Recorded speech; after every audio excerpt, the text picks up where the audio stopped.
And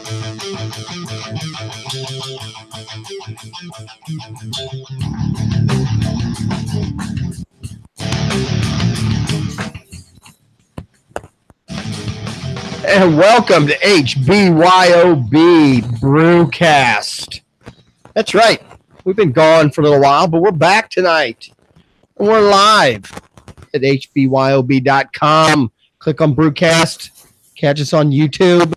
It's been a little while, but I still have the same two old beer-making, beer-drinking buddies that I been with in the past. First, my host, it's also a fantasy friend, Chris Allen. How you doing tonight, Chris? I can't complain. How you doing, Mark? I'm doing fine, We're talking about beer again. It's been a while, so I'm kind of excited about that. And we're going to talk about you. We know you're like the beer king now, so we'll talk about that in a minute. The other co-host I have is the owner of HBYOB.com. Homebrew your own beer here in Dayton, Ohio. Joey Brumley. How you doing tonight, Joey? I'm doing very well, thank you.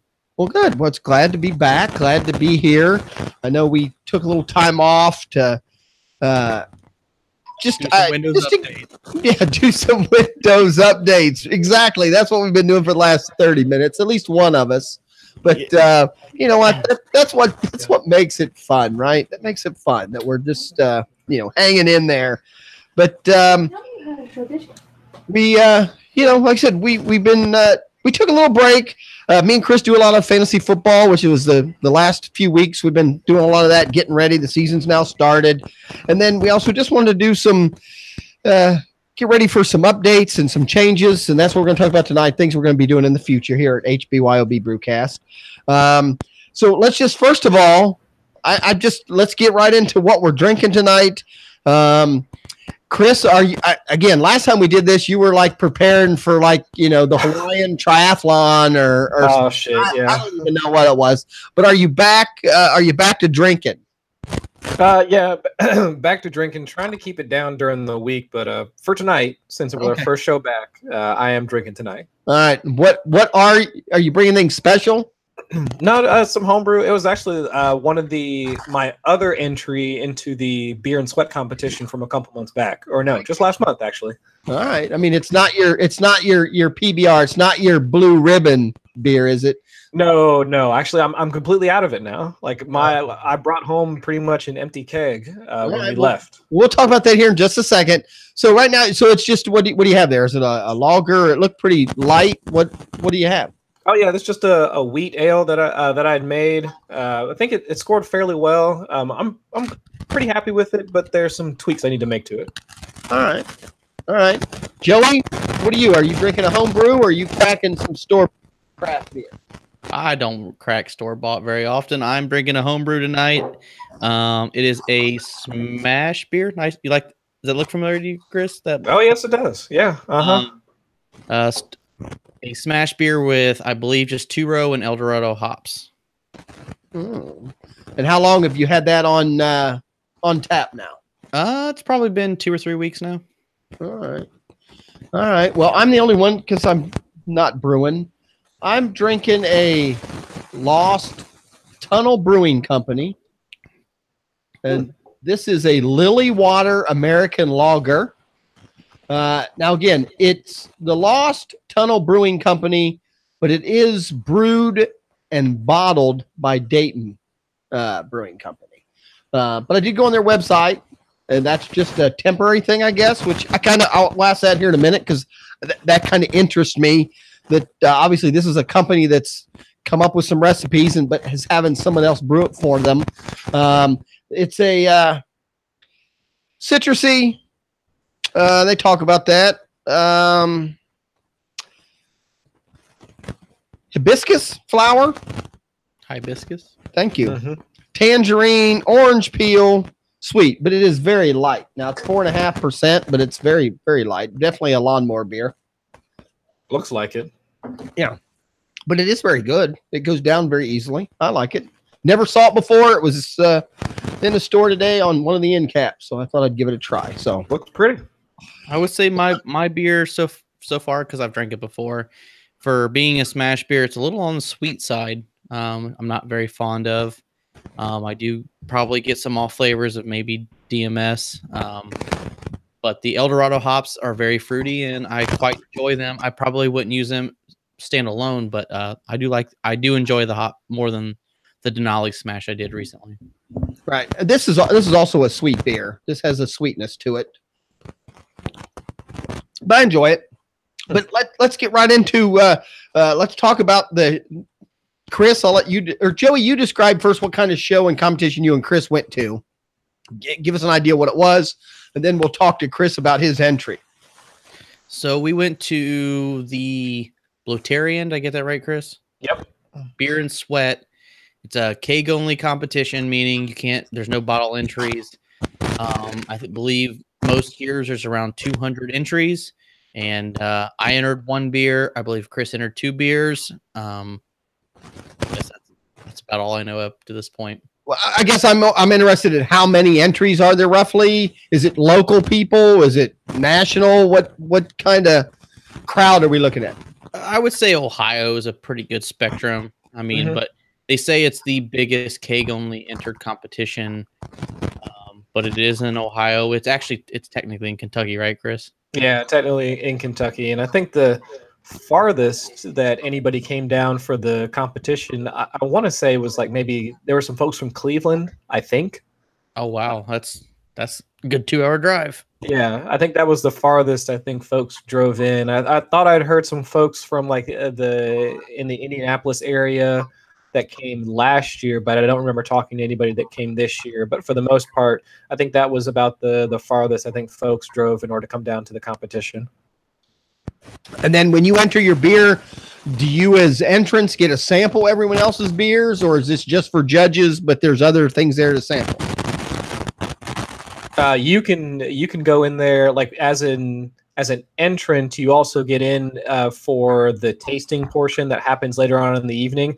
So they just give you a cup, and then you can just walk up and down the lines pretty much all night, sampling everybody else's beer, which is it's fantastic.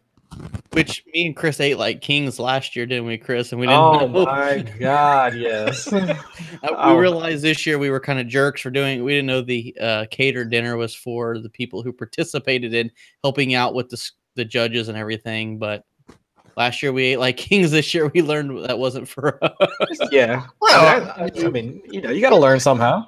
Yeah. Well, I mean, did you try and they said you can't go in there, or what? Or you just felt bad, so this year you backed out? No, we didn't know till this year when we learned.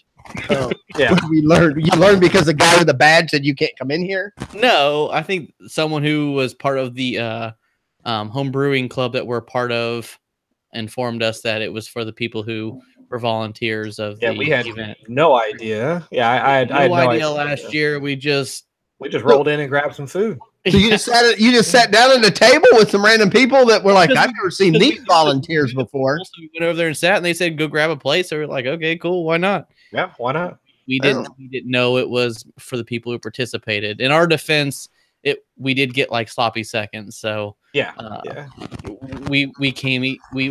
rolled in late, so they were probably gonna throw away the food anyway. But I still do feel a little guilty about the situation. Oh, all right. Now, so Chris and Joey, so other people other than judges got to drink your beer also. So you took what, 5 gallons, something like that? Yeah, you take I think what's the minimum, Joey? Do you have to have like 2 gallons in the keg? Two or 2.5. Yeah, and that's because that's what the judges need to test it, or they just need to prove that you made a whole Yeah, they think that's the minimum amount, so they can do get their samples, and then afterwards, there's enough for maybe a few folks to go in and do some sampling. And they pull your sample out of the corny, or do you how do they get your sample? Yeah, they have. I think from what I understand, the judges they have. So it's in a big conference room area, and there's one section that's kind of blocked off. They have a partition set up that's full of tables and whatnot. So, and the judges sit in there with their score sheets. And then there are volunteers that will constantly bring in pictures of the beers from each, that are in each category. So they have a category for ales, they have a category for lagers, they have a category for wheat beers and all that. So the judges will call the volunteers in and they'll say, hey, go grab all of the wheat beers. And so they'll pull off, a pitcher full of that and sample it. And then they'll have volunteers running back and forth as they do the scoring and whatnot. So then after all that's done, the kegs are still sitting out in the main conference room area. And then that's when after dinner and whatnot, around what time was it, Joey? Like 6, 7, somewhere in there when they let everybody in? Maybe even earlier than that. It might have been earlier than that, yeah. But then as they're doing the judging and then they're wrapping up and calculating all the final scores and who won and whatnot, that's when they'll start to let the public kind of file in, and then they can take whatever's left of whatever's left in the kegs. Now, I will say I am a not on purpose, but a hater in some situations. But I will say it is the one competition, because I'm not a competition person. I think we've had this conversation. It is the one competition I look forward to. It is a hell of a time. And anyone who, I don't get paid to say this, but anyone who wants to join next year with us, it is a blast. I mean, people have fun.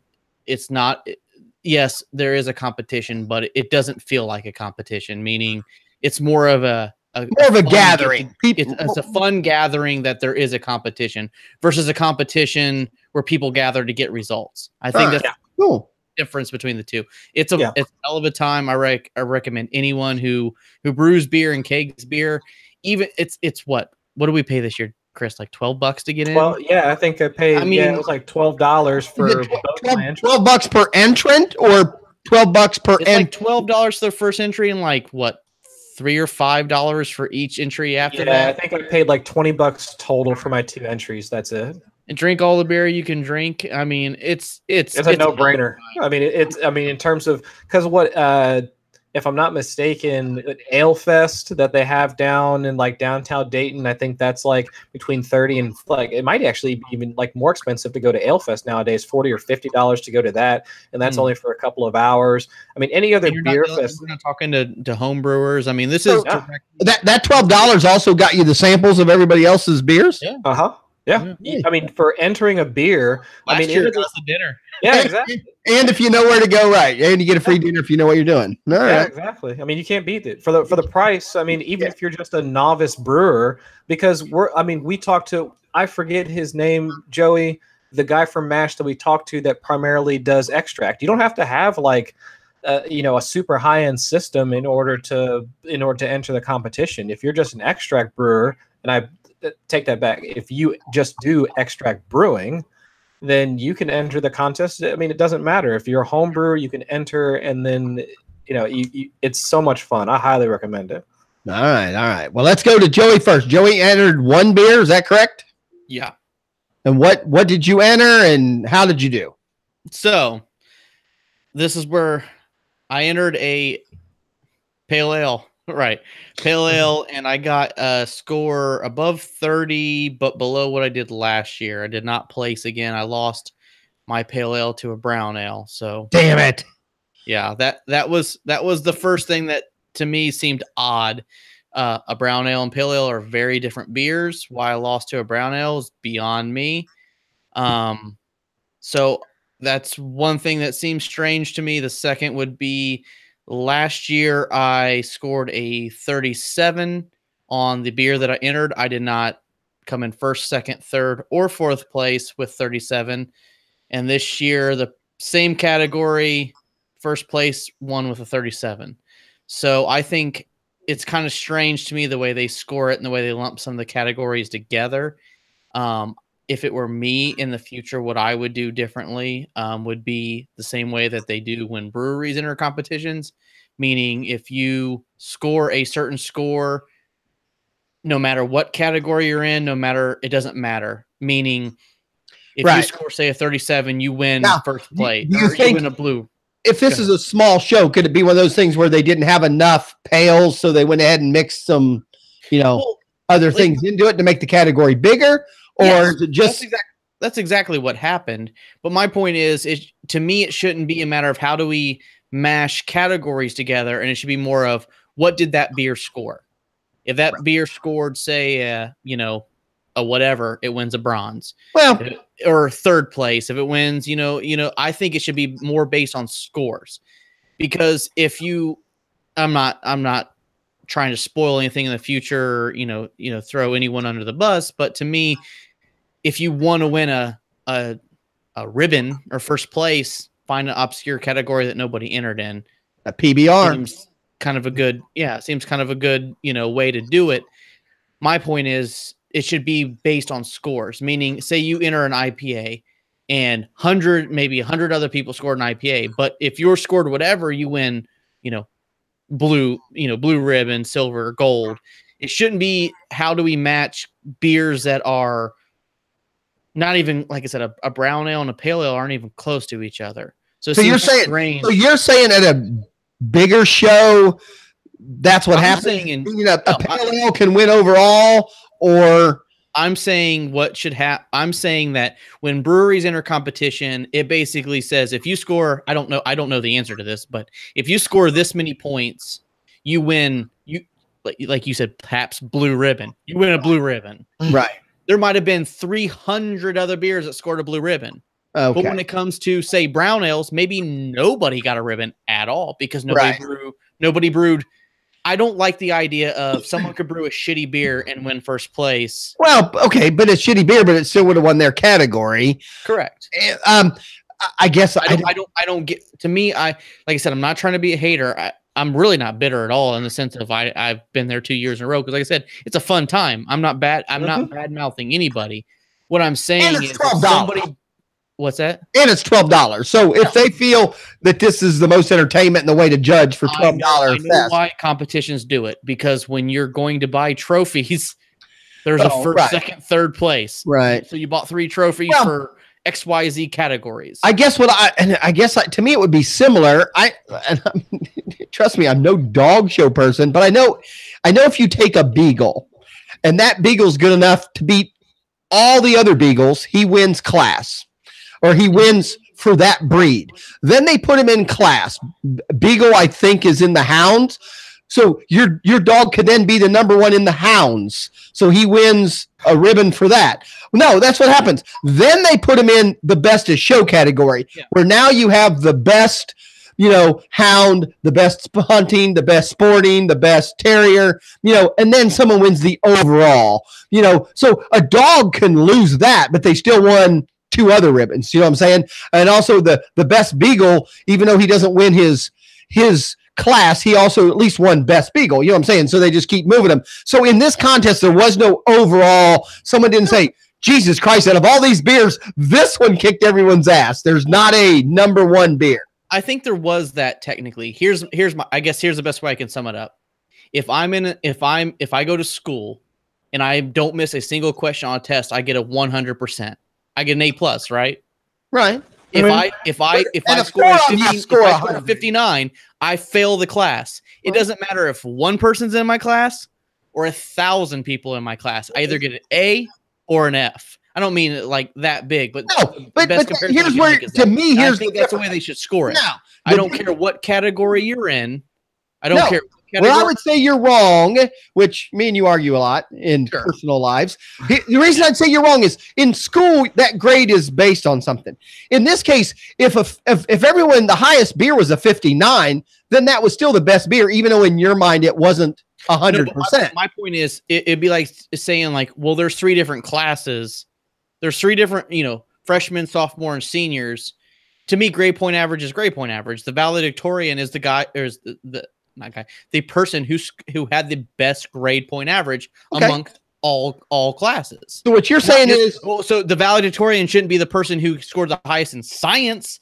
He might have flunked fucking math, but science they got 100%. You know what I mean? Okay, but that's my point. Back to the beagle. The beagle might have scored. It's the best ass, the coolest beagle in the world. But then when he went to the next jump up, which is best in his class, he sucked. So he didn't go any further.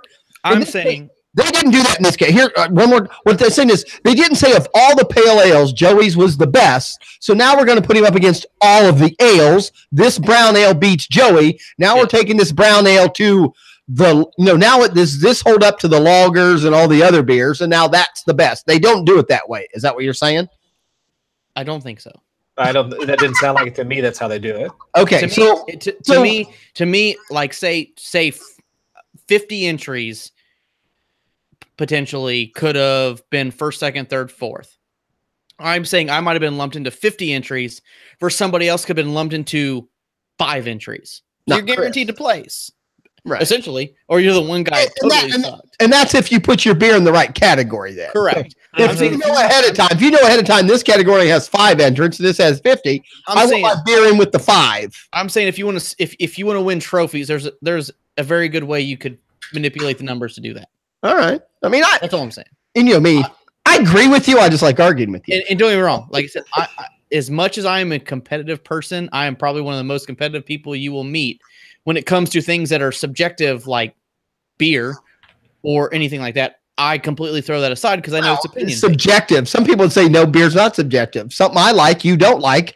We both would judge something different. I'm telling you, beers that I personally liked 5 years ago. You probably wouldn't like this beer. Beers I personally liked 5 years ago, I can't stand now. Right, so taste is subjective.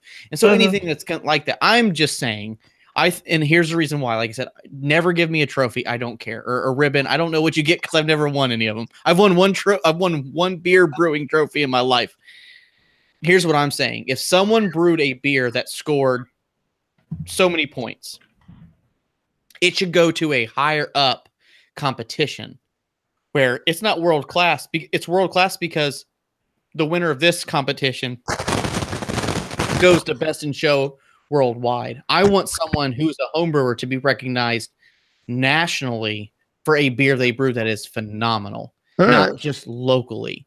So if you brewed a beer, say the judges scored it, out of the best is 50 points, and it scored 47, I think it should go against all the beers of all the other states. All right, whatever, bitter beer face.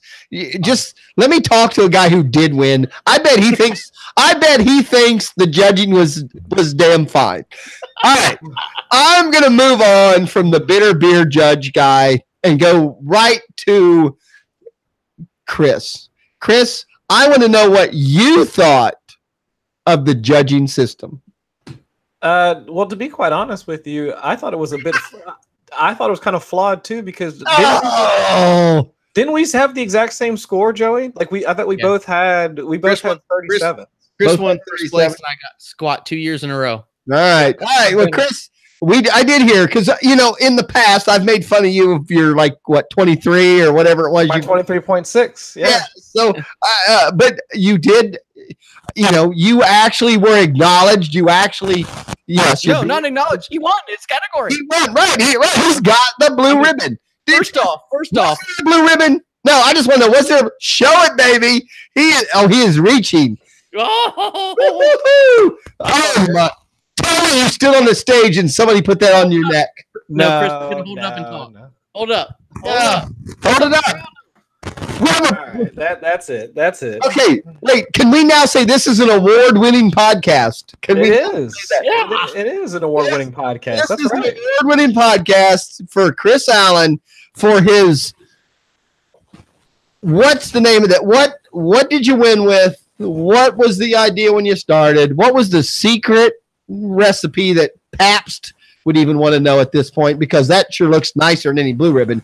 So, I'll be honest with you guys. The secret recipe or the secret ingredient was you two assholes. So the whole reason why I brewed this was because you guys gave me so much shit because I got that 21.6 the last time that I brewed it. So I made the exact same thing. I just made a couple of tweaks to the recipe, and then voila. Here we are.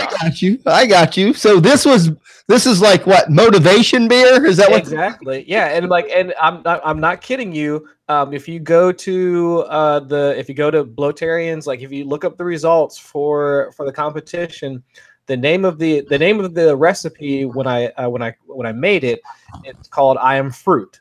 But the name of I am definitely going to take that little bit of audio clip and use that in the future. I Am Fruit. Yeah, that's what it was called. But now the name of the beer that I entered into the competition, and I'm not kidding you, it was I Am Fruit 21.6. That's what that was on there. That is the name of the beer that won. I Am Fruit 21.6. I got you. So you started off with the judges having very low opinion of your beer. Is that what it was? Exactly. I went in with low expectations, and that was the same way I approached it last year. Was that I had no expectations. I wanted to get their feedback and see where it went from there. I mean, Joey spoiled it for me. He told me right away that you were the winner, so I didn't get to have this conversation with you. But I did walk me through. Joey told me a little bit. I mean, I would assume again, Joey doesn't like the way the judging took place, but I'm assuming at this point when they give out the numbers, is everybody sitting down on the floor or in their chairs or no? Everybody. So like they let everybody. So everybody's lit by this point. What's going on? Like halfway because they let everybody in. I got you. Yeah, they let everybody in. And then they don't give you your like score packets or anything like that. So by that time, we have no idea like who won, what our scores were, feedback, or anything like that. So they're reading off all the awards, and like I'm here, and I think I heard my first category with the wheat ale go by, and I didn't win, so it was whatever. And so I was like, well, fuck these judges. And I think by that time, Joey was pretty much in the same boat because he was already pissed. I lost to a fucking brown ale. Yeah, because that was he was saying that the whole time. He was like, I love brown ale. Yeah. And so like we're watching so like you're sitting there happy. You pales are never happy. Yeah, so like we're sitting there in the conference room. Well, we're like not sitting there, we're standing there in the conference room, and then like everyone's like still walking around sampling beers, but we're trying to listen to the judges like read off the scores. And like we're standing near Joey's, and Joey's like, I mean, taste this. And like he's like handing me some of his, and he's like, I can't believe I lost to a fucking brown ale. And and so they start going through, and then they start going through the other category for like the fruit beers, and then I heard them call mine, and I freaked the fuck out because I had no idea they were gonna call mine. But like the second they started describing, because as they're reading the winner, they're describing like the as the taste or like the flavor of it. And the second she started reading it off, yeah, and like so they started reading it off, and I immediately knew like that they were calling mine. You knew your flavor profile. Yeah. Which without cutting you off, Chris, and I apologize, if you want a strategy to winning a beer competition, when you that description line where you tell the characteristics of your beer, please fill it out. I did not. Right, I agree. You know what? That's a good thing about this beer. You say, when I read on here that this has tangerine peel in it, I taste tangerine peel. But if it said apple peel, I'd go, damn, that tastes like apple peel. I mean, I agree. Good tip of the day. Yeah. Without a doubt, there is a placebo. We've discussed it many times. If you put a very good, accurate description, there is definitely a placebo. I don't want to use the word placebo, but you're definitely you're putting something for it. There was truly someone who brewed a beer, and they point blank said chocolate notes, and every single ingredient they used had nothing to do with chocolate, and they were able to prove that as soon as you put it in the description, people perceived it to taste like chocolate. Yeah, what was that other one that was maybe like 2 taps down from mine? The Reese's peanut butter one. That was a very good beer. That was a really good one. And he won nothing. And that I'm sorry, that might have been the best beer there. Yeah, I think that beer was freaking amazing. Did it have Reese cups in it? What the hell? I don't know. But he said it, and it tasted just like it. If he didn't say it, maybe it didn't taste like it. I don't know. So are you telling me then that popcorn Jelly Bellies do not taste like popcorn? No. It's the fact that they tell me it tastes like popcorn. Oh, I kind of thought they tasted like popcorn. I mean, maybe that's just me. Fact. I did too. I agree. That's a known fact. I mean, I just watched a show last night that talked about like scientific, like, I don't want to get into that. I'm too goofy. Oh, science is false. That's what our president says.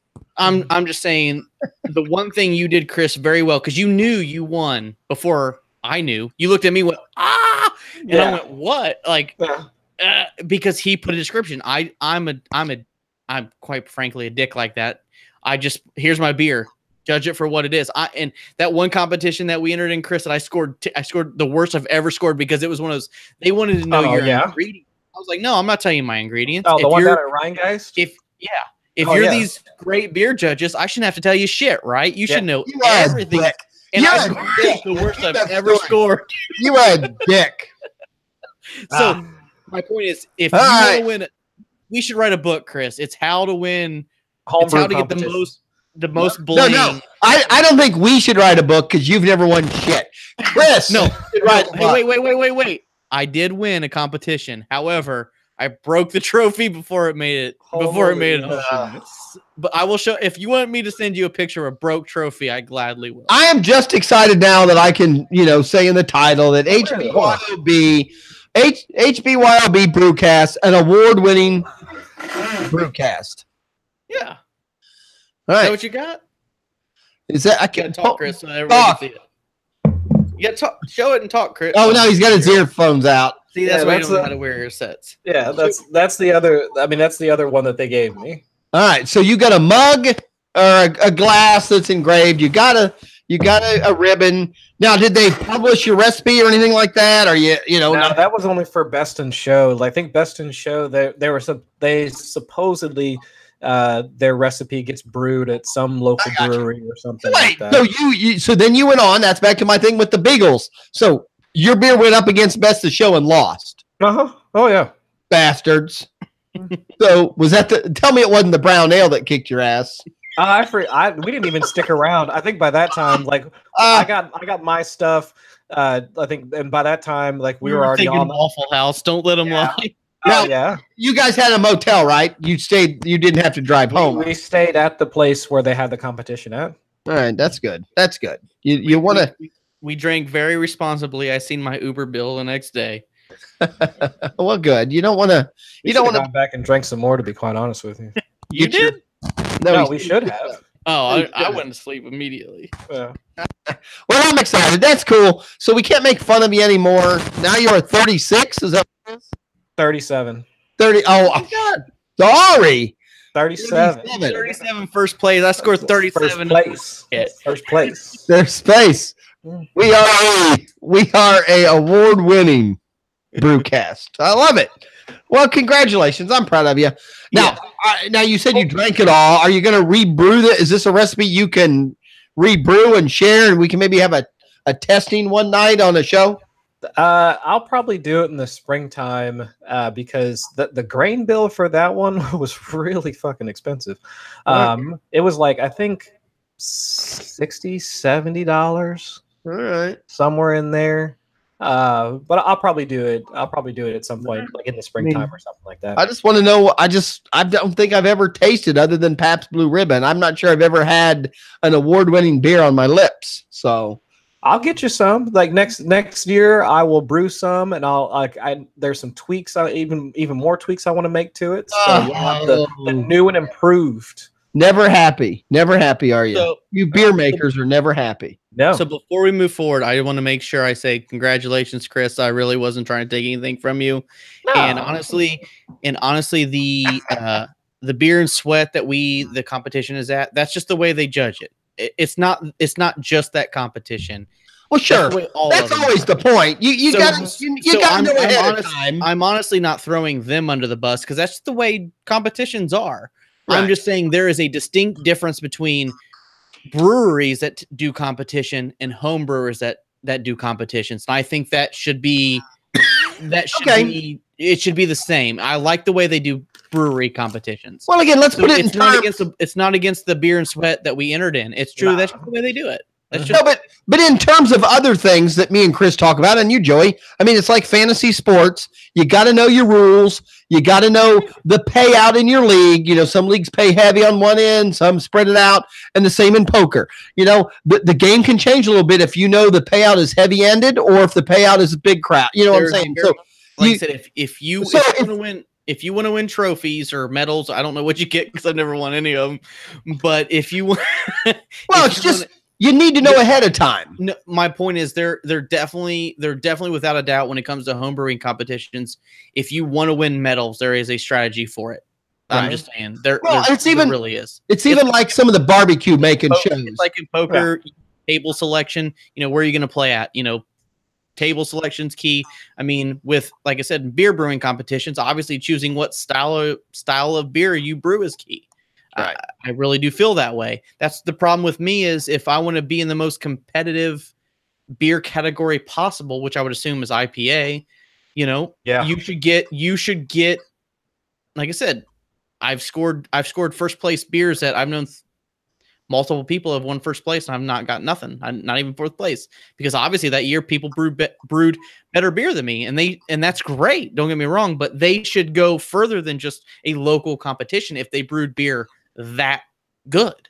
I'm trying to say the people who brewed better beer than me that year, that I scored a 37 without, throwing my score out there, I think they should be recognized nationally because they brewed really good beer. And to me, they should go further than even me. I don't think a 37 necessarily should maybe go further than Ohio. But if you scored in the 40s and above, man, you should be recognized. I mean, you're brewing beers better than craft breweries. Yeah, pretty much. At that point, yeah. That's where I'm getting at is, a craft brewery would get a gold medal for that. A home brewer should get at least nationally recognized.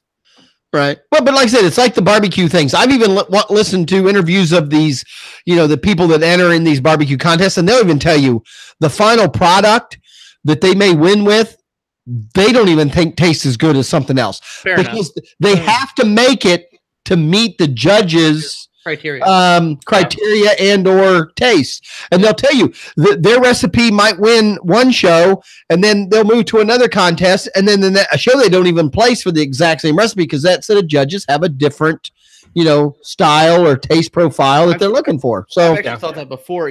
Quite honestly, I honestly feel like, especially if we're going to say barbecue, I love barbecue, don't get me wrong, but I truly believe that award-winning barbecue, I don't think I would like. They inject it with so much apple, sugar. It's a whole different taste. Based it in sugar upon sugar. I don't like really sweet barbecue. I would probably hate competition winning barbecue, but like I said, taste is subjective. Well, you gotta know your judges. The word hate would be strong. It just is. It's just a matter of.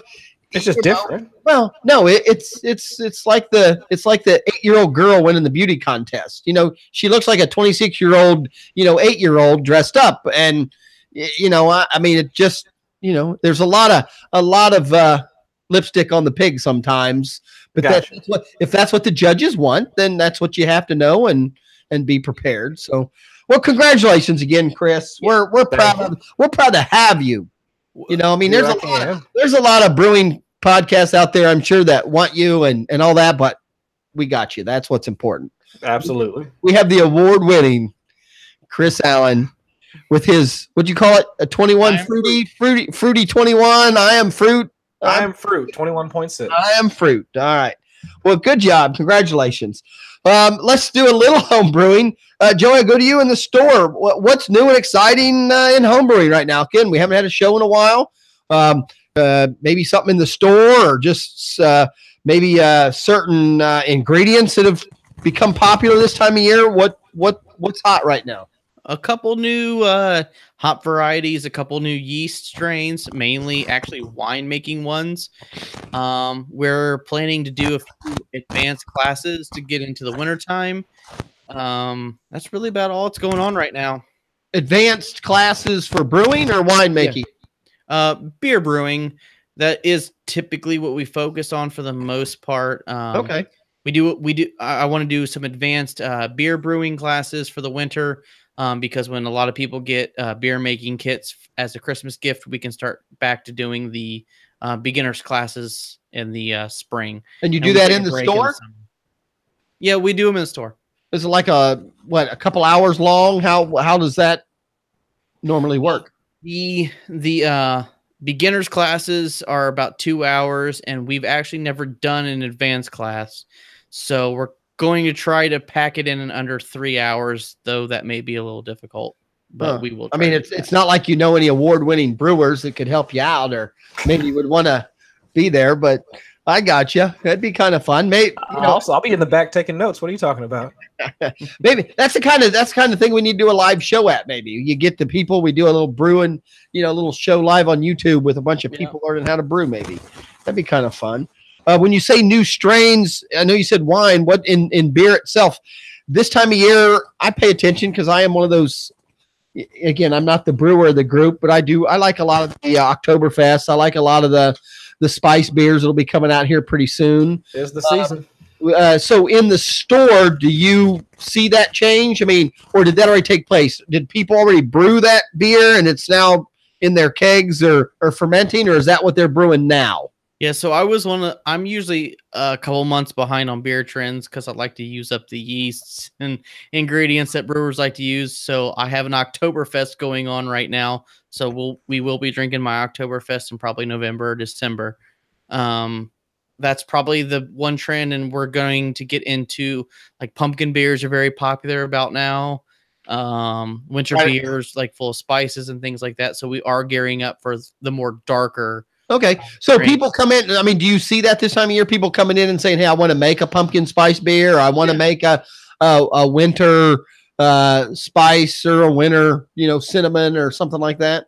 Yeah, we definitely get that. I just ran out of, I believe it's A10 Darkness by Imperial, which is good for darker beers. So we'll be stocking up a lot more of those strains, trying to predict or forecast the brewing that people are going to do right now. So we try to keep ahead of the curve.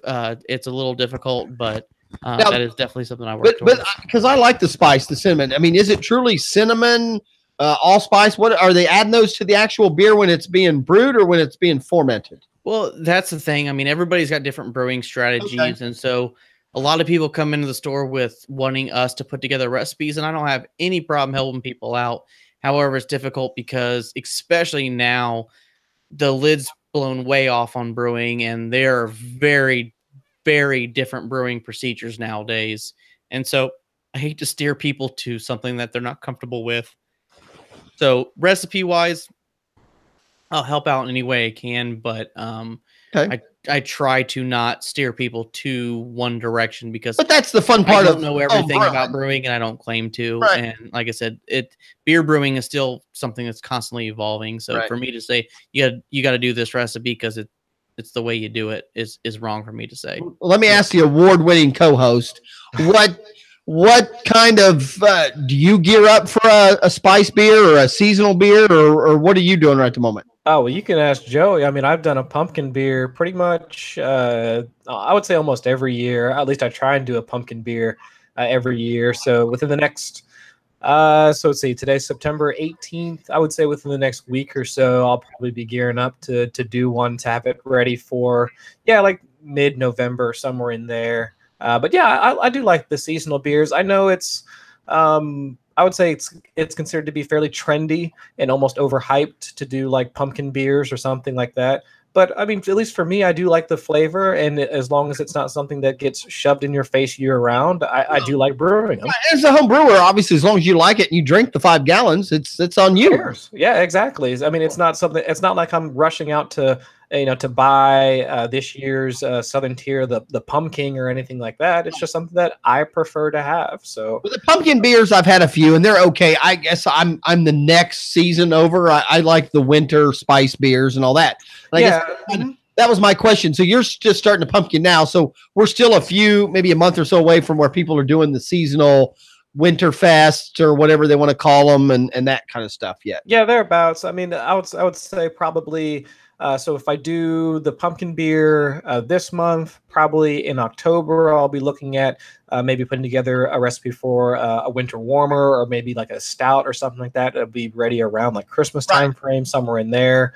But yeah, I try and match the seasons because again, it's not something that I drink year round. Well, and Joey, I'll ask you as a store owner, a lot of these seasonal beers, even though we're a little different now, we have access to ingredients all year round, but a lot of these seasonal beers start out because this is the grain and or the fruit or the fermentable that they had at the time of that year, so that's what they made. I mean, it really was a way to use up the grains or use up the I want to say the field or the produce or the crop. So I mean, so isn't that originally how most of these beers came about? Is they had to use the crop somehow, and making beer out of them was a way to use up the crop and make it storageable, if that's even a word. Possibly, I will say, yeah. I mean, like right now, ciders are very, very popular right now because traditionally apples are they're going out of season, so gotta do something with a bunch of apples. And same thing with pumpkin beers and all that. The only thing I don't like about seasonal beers are if you don't like the season, you're always brewing ahead of the curve. So I love the fall. Can't stand the winter, but love the fall. So we're already brewing winter beers now, and it's like, oh, I'm brewing my winter beer. I have to think about the winter. Versus, like I said, I brewed an Oktoberfest a week ago. So I mean, because I love the fall, and so you're always kind of brewing before the season is. You're kind of like in a time machine with it, Right. So it's strange, but forecasting that trend, and it's not really a trend. It goes back to, like you said, Mark. It's what's in season, and you don't want to waste certain crops. And so, well, I think in the past, communities even got together and brewed their beer in a large quantity because, as a community, they had to use up the crop that was there. Right. I mean, I'm pretty sure that goes back into history as far as all kinds of spirits, actually. Yeah. I mean, there's a lot of things that link back, but I mean, quite honestly, like I said, one of the bigger bummers I have with brewing is you're always brewing in the future. You're not brewing in the now. And so, like I said, right now we're brewing winter beers, and I'm not a big fan of the winter. But I did brew my Oktoberfest, and we'll see how it turns out. But that being said, now owning a store, I can come in at any time of the year and buy what I want now for an Oktoberfest. I mean, I can do an Oktoberfest in February if I want, because we live in a different time. That you can make a pumpkin beer anytime now.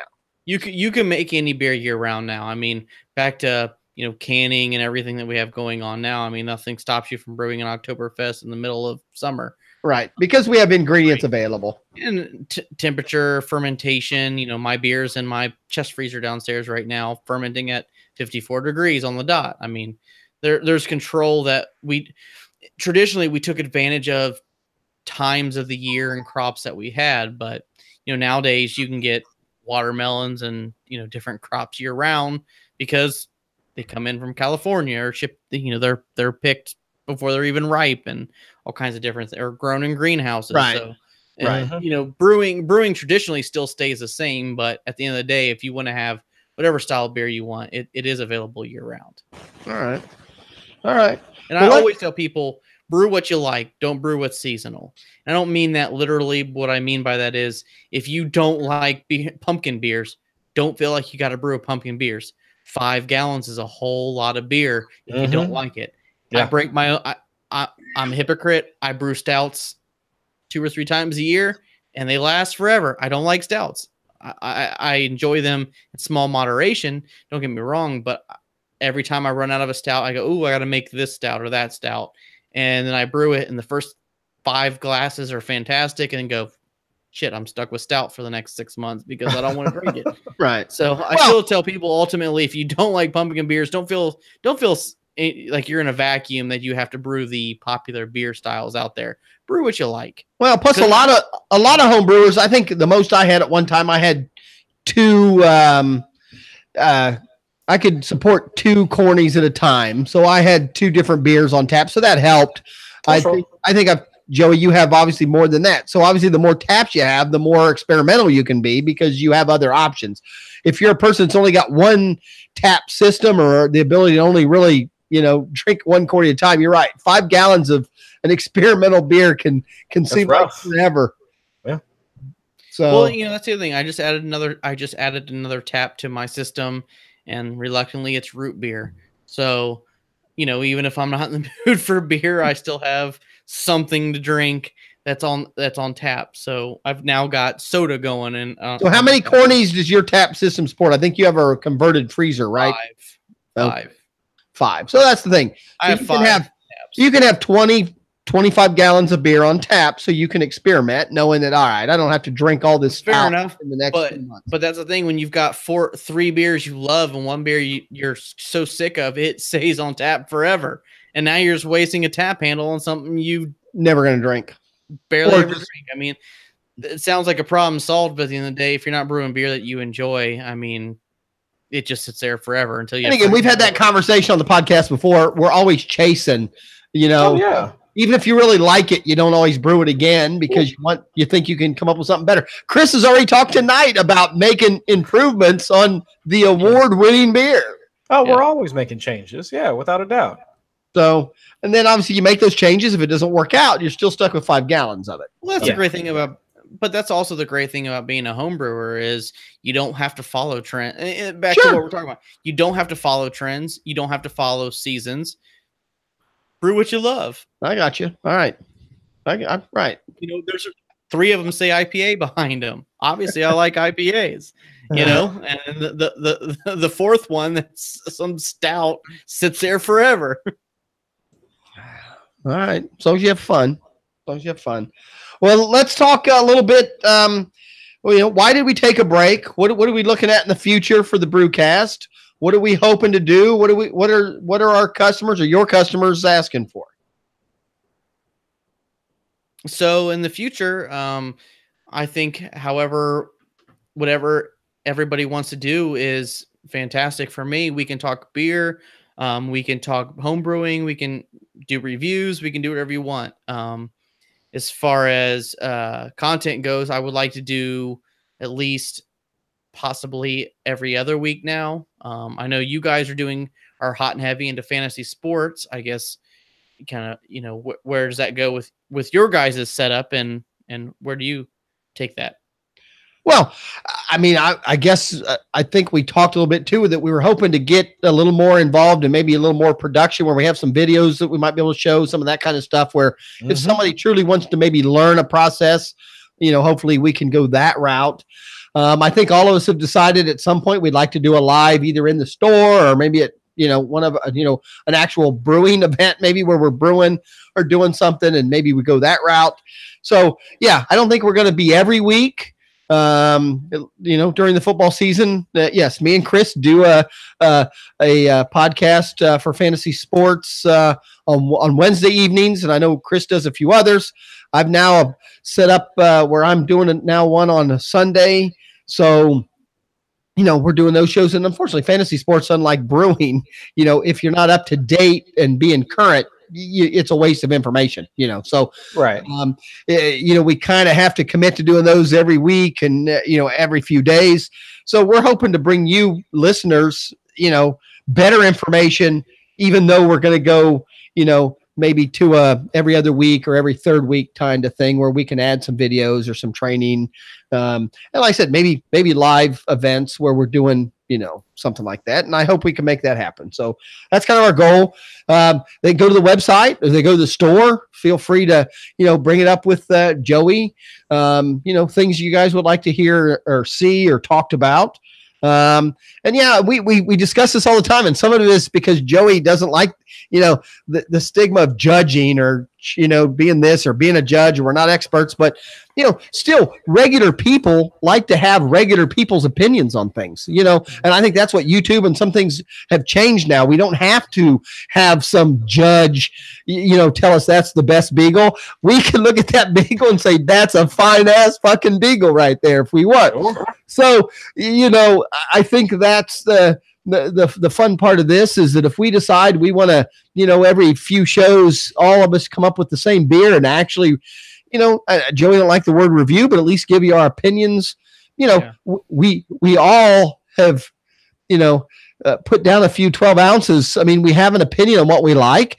And that's what's nice about beer. It doesn't even matter if you like our opinion. The key to anything when you're hearing people's opinions are, you know, and me and Chris learned that with fantasy too. You know, I hear so many people, but I have 2 or 3 I trust because their opinions kind of go towards my philosophy of playing. So, you know, I learned to listen to them a little more. Same with, you know, if someone would go, well, I really don't like IPAs, and, you know, Easy Kill every time on the podcast just talks how much he loves lawnmower beer. So if he likes that lawnmower beer, I probably will like it. So, you know, and that's what it is all about. If we do enough of those kind of things where we tell you what we think, and then, you know, if you drink that beer and go, that's not even close to what I thought it was because Easy said it was this other thing. Well, then you learn to say, okay, then Joey's somebody better to listen to than me on that style. So, you know, those are the kind of things we hope to bring in the future. And I hope that's what you two are thinking too. So, you know, that's the thing. I don't consider myself a beer reviewer.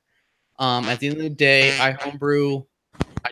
I didn't decide to open a craft brewery because I love to homebrew. I love the fun in it.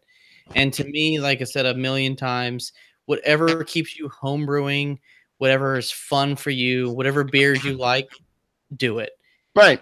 If you, and don't get me wrong, like I've said it before, I'm a very, very competitive person. However, when it comes to home brewing competitions, I'm not worried about scores, because that's not the reason why I homebrew. It really isn't. It's not to win trophies. It's not to win medals. It's like any other sport I did. I played sports and I did them because they were fun to me. And when they quit being fun, I quit doing them. And that's the only thing about homebrewing. If you want to take homebrewing as a competitive thing and you want to win trophies, I mean, that's great. I'm not going to stop you from that. But if you're like me, where you truly feel like the beer you drink is better than 9 out of 10 beers you buy from the store, that's why I continue to homebrew, and that's why I'm going to keep homebrewing. So, I'm not just trying to discourage anyone from having other prerogatives from that, but that's why I do it, and that's what to me, whatever keeps you homebrewing is what's best for you. No different than if you're, like Chris had said, if you're an extract brewer and you like the results, stay an extract brewer. There's nothing wrong with that. Nope. If you like Mr. Beer Kits and you like those results, stick with them. If you like all grain beer, whatever keeps you brewing, keep doing it.